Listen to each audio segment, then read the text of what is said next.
Hi, my name is Amanda Hestollen, and today I'm going to teach you how to do an FBA on a double-darted bodice front. FBA stands for full bust adjustment.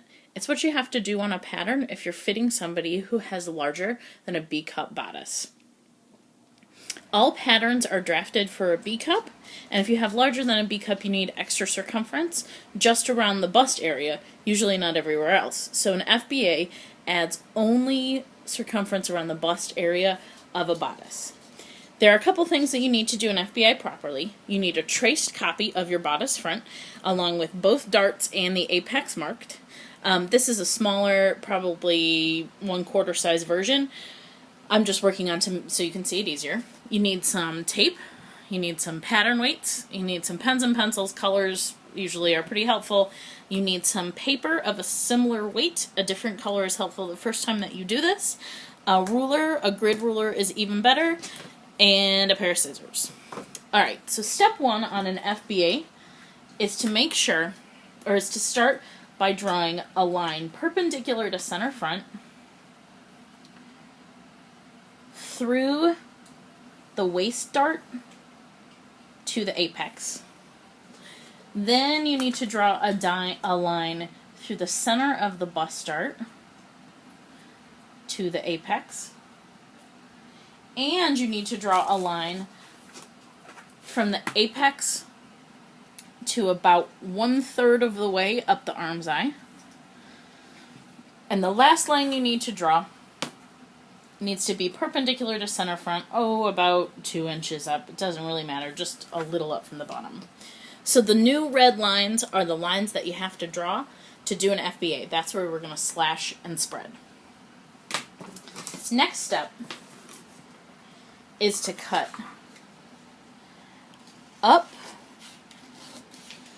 through that line you just drew, hit the apex, turn the apex, and cut up to but not through the arm's eye. The idea is to have a little hinge there. You also need to cut up through the bust dart towards the apex, but not through. You need to have a little hinge there. Now, this whole process assumes that you have already measured how much more additional circumference that you need. Let's say, for example, we need 1 inch. Well, let's do a 1/2 inch. That'll be easier. So take your bodice front, put it on your contrasting paper, and spread it apart. You can see now that you've hinged it, it spreads apart pretty nicely. It helps if you use pattern weights to secure the right front. Then I'm going to spread, did we say 1/2 inch? Let's do 1 inch. I'm going to spread this apart 1 inch. Notice that when I spread center front apart 1 inch to add more circumference, it also opens up this dart. An FBA will deepen the bust dart. It helps if you put that there. Now notice I'm using my pattern weights to hold down what I've opened up. Now the only thing left to do for an FBA is to true up the hem. I do that by cutting through that last line. It helps if you use your ruler to keep that little piece perpendicular. And pulling this piece down, so that the bottom hem edges now true up. And if you notice, you can just eyeball that if you want. It's okay to eyeball that. Last step in doing an FBA is to tape all your cut pieces down where they are on the contrasting paper. It's okay to use a lot of tape. Tape is part of flat pattern adjustment. Especially make sure you tape your hinges, those little hinges that you cut, because they get easily torn. Usually I tape right through them like I just did there.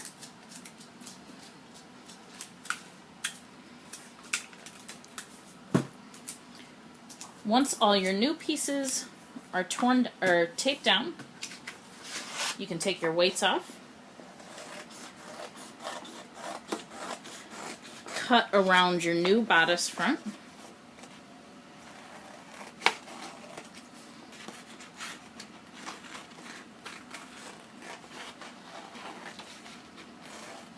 don't cut anything here, just cut that off. At the bust dart, just cut that off.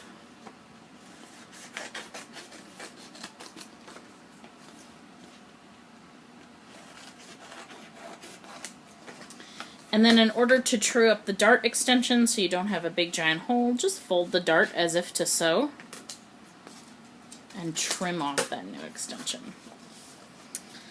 Now what you have is a new bodice front piece that has 1 inch extra in circumference added around the bust.